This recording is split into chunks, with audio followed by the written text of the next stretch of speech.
পাশে মানুষের সাথে আমরা আছি এই বাংলাতে। আপনারা দেখছেন সংবাদ শিরোনাম। দেখলেন তো অনেক কিছু, এবার দেখুন নতুন কিছু। নমস্কার, আমি প্রাচী। আপনারা দেখছেন সংবাদ শিরোনাম।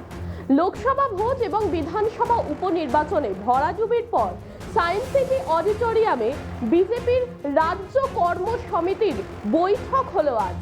আর সেই বৈঠকে উপস্থিত ছিলেন বিজেপির রাজ্য সভাপতি সুকান্ত মজুমদার, এছাড়াও উপস্থিত ছিলেন শুভেন্দু অধিকারী, দিলীপ ঘোষের মতো তাবড় তাবড় বিজেপি নেতারা।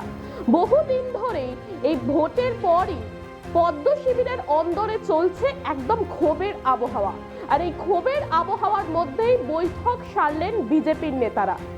এই সভা থেকে এদিন সুকান্ত মজুমদার বলেন, পরবর্তী বিধানসভার কথা মাথায় রেখে সকলকে একসাথে এক স্রোতে চলার সময়, আবার কখনো বা তিনি বলেছেন রান্নার গ্যাস বুলেট ট্রেনের মতো জিনিস এসেছে এই মোদির জামানায়। আবার এক্ষেত্রে তিনি কাশ্মীরের ইস্যুকে তুলতেও কিন্তু ভোলেননি।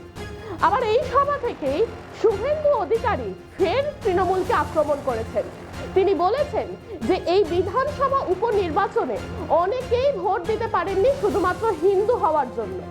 আর কি বলেছেন তিনি, শুনবো।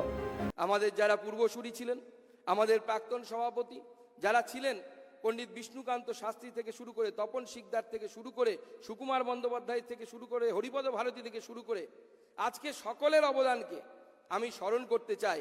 এবং তাদের সময় হয়তো আমরা একটাও সিট জিতিনি, এমনকি আমরা শুনেছি ভাষণে, আমি তো নিজের চোখে দেখার সৌভাগ্য হয়নি, হরিপদ ভারতীর মতো ব্যক্তি যখন ভাষণ দিতেন, তার ভাষণ শুনতে যত লোক সেখানে উপস্থিত হতেন, তো তত লোক যদি ভোট দিত তাহলে হয়তো ওনার জামানতটা বাজেয়াপ্ত হতো না, কিন্তু ভোট পেতেন না।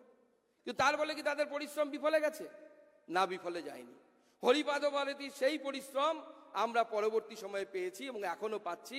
আমি সেজন্য সকল প্রাক্তন সভাপতি সহ এখানে যারা বসে আছেন তাদেরকে সহ সকলকে, পূর্বসূরিকে, আমার পূর্বসূরি যারা ছিলেন তাদের সকলকে শ্রদ্ধার সাথে স্মরণ করতে চাই, তাদের অবদানকে স্মরণ করতে চাই এবং তাদেরকে ধন্যবাদ জানাই। তাদের জন্যই আজকে আমরা এখানে আছি।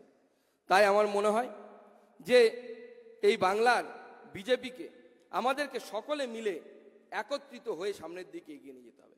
মিডিয়া আমাদের বন্ধু, আমরা মিডিয়ার বন্ধুরা বলি, কিন্তু মিডিয়ার বন্ধুরা সবসময় বন্ধু হলেও আমাদের বন্ধুত্বের মতো কাজ করে না।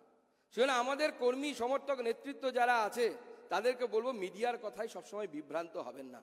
নিজেদের যে মনের ইনস্টিংক্ট সেইটাকে ফলো করুন। বিজেপি এক আছে, নতুন পুরনো সব মিলিয়ে বিজেপির একটাই স্রোত, সেই স্রোতে যারাই আসবে সেই স্রোতে মিলিত হবে এবং সামনের দিকে এগিয়ে যাবে। আমি বরাবর কার্যকর্তা কর্মীদের সামনে বলেছি যে বিজেপি হচ্ছে গঙ্গার মতো।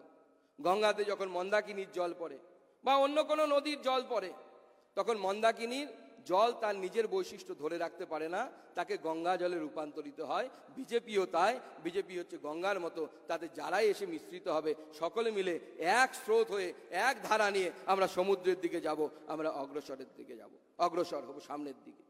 তাই বন্ধুগণ, এই লোকসভা নির্বাচন হয়তো বিজেপির স্টপেজ হতে পারে একটা, আমরা সাময়িকভাবে একটা স্টপেজে এসে দাঁড়িয়েছি, কিন্তু এটা আমাদের গন্তব্য নয়। গন্তব্য হচ্ছে নবান্নের উপরে ভারতীয় জনতা পার্টির গৈরিক পতাকাকে ওঠানো আমাদের লক্ষ্য, আমাদের ওটাই হচ্ছে গন্তব্য। আমরা সেই জায়গায় পৌঁছব। তৃণমূল কংগ্রেস হচ্ছে সিপিএম এর, মমতা বন্দ্যোপাধ্যায় হচ্ছে সিপিএম এর সব থেকে আদর্শ ছাত্র বা ছাত্রী বলা ভালো। সেই পথকে অনুসরণ করে তারা সামনের দিকে এগিয়ে যাচ্ছে। আমরা জানি আমাদের লড়াই কঠিন, আমরা কিন্তু সেই লড়াই থামলে চলবে না, কারণ ভারতীয় জনতা পার্টি, আমরা জানি যারা আমাদেরকে 40% মানুষ প্রায় ভোট দিয়েছে, এই 40% মানুষ ভারতবর্ষের কথা ভেবে ভোট দিয়েছে। নরেন্দ্র মোদীকে ভারতবর্ষের জন্য প্রধানমন্ত্রী করতে হবে এই কথা ভেবে ভোট দিয়েছে এইবারের নির্বাচনে। সবাই হয়তো সেই সাহস দেখায়নি। সবাই কেউ কেউ বলছে, দাদা আমার মনে হয় যে এই 40% দেশপ্রেমিক যারা আমাদের ভোট দিয়েছেন, তা বাদেও যারা আছেন তারাও দেশকে ভালোবাসেন, কিন্তু হয়তো ছোটোখাটো বিষয়ে, ছোটোখাটো জিনিসে হয়তো লোভে পড়ে, কোথাও হয়তো ভয়ে পড়ে, কোথাও হয়তো নিজেদের মত প্রকাশের উপযুক্ত পরিবেশ না পেয়ে, বা নিজেদের যে আগামী দিনে বিজেপিকে ভোট দিলে কি হবে, বাড়ি ভাঙা হবে কিনা, কারণ 21-এর ভয়াবহতা আজও বহু অঞ্চলে মানুষের হৃদয় থেকে বের হয়নি, সেই জায়গাটা আছে। কিন্তু 40% মানুষ এখনো ভরসা করে নরেন্দ্র মোদীকে তারা ভোট দিয়েছেন। প্রায় 40% মানুষ দেশ চালানোর জন্য নরেন্দ্র মোদীর উপর স্বপ্ন দেখেছেন, নরেন্দ্র মোদীর উপর ভরসা করেছেন। তারা দেখেছেন যে সকলের পাকা বাড়ি, পানীয় জল, বিদ্যুৎ, পরিকাঠামো, জেলের পরিকাঠামো, পাশ্চাত্য দেশের মতো উন্নয়ন, আমাদের বুলেট ট্রেন আগামী দিনে ভারতবর্ষকে সামনের দিকে এগিয়ে যাবে। তারা দেখেছেন যে কাশ্মীর অশান্ত ছিল, সেই কাশ্মীরকে শান্ত করার মতো পদক্ষেপ মাননীয় প্রধানমন্ত্রীর নেতৃত্বে হয়েছে। এবং এই সফলতাকে আগামী 5 বছর যেন ধরে রাখা যায়, সেজন্য পশ্চিমবঙ্গের মানুষ, দেশপ্রেমিক মানুষ, 40% মানুষ তারা আমাদের ভারতীয় জনতা পার্টিকে ভোট দিয়েছে। এবং তাদের কথা মাথায় রেখে আমাদের ঘরে বসে থাকলে হবে না, চুপ করে থাকলে হবে না, রাস্তায় নামতে হবে। এই 40% মানুষের ভোটের মর্যাদা দেওয়ার জন্য আমাদেরকে রাস্তায় নামতে হবে। তৃণমূল কংগ্রেসের বিরুদ্ধে আমাদেরকে লড়তে হবে, আমাদেরকে ঝাঁপিয়ে পড়তে হবে। এই যে আমার হাতে কালি দেখছেন না, আমি আজকে বলছি 26-এ আমাকেও ভোট দিতে দেবে না। আমি আপনাকে বলছি তার কারণ আমি হিন্দু। আমার বাড়ির সামনে 50 জন জিহাদি ভোটের দিন বসে থাকবে সকাল থেকে। পুলিশ দর্শকের আসন গ্রহণ করবে। এক্ষুনি যদি আমরা না জাগি, আমরা সায়েন্স সিটিতে বসে আছি তো, 10 কিলোমিটার দূরে ঘটকপুকুর ভাঙড়, 4টে হিন্দু অঞ্চল আছে। আমি এবারে ড্রাই জোনে ঘুরেছিলাম ভোটের সময় দেখতে, বাদুড়িয়া, হাড়োয়া, ভাঙড়, ক্যানিং পশ্চিম, যেখানে 1.5 লাখ 2 লাখ ভোটে যেতে ওরা। আমি দেখতে গেছিলাম লোকসভা ভোটের প্রচারে কি হয় ওখানে। 4টে হিন্দু অঞ্চল আছে ভাঙড়ে, 2টো অঞ্চলের কোন হিন্দুকে শকত মোল্লা ভোট দিতে দেয়নি। অনির্বাণ গাঙ্গুলি 29,000 ভোট পেয়েছে, শান্তি হাতি 45,000 ভোট পেয়েছিল। 70,000 হিন্দু বসবাস করে। আরে ওদিকে ভাঙড়ে পরে যাবেন বাসন্তী এক্সপ্রেস হয়ে, ওটা তো ইসলামাবাদ হয়ে গেছে। একটু দূরে বেঙ্গল কেমিক্যালের কাছে যান, মানিকতলা, উপনির্বাচন, একটা হিন্দু, আর হিন্দি কথা বললে তো ছেড়ে দেন, ঘর থেকে নামতে দেয়নি।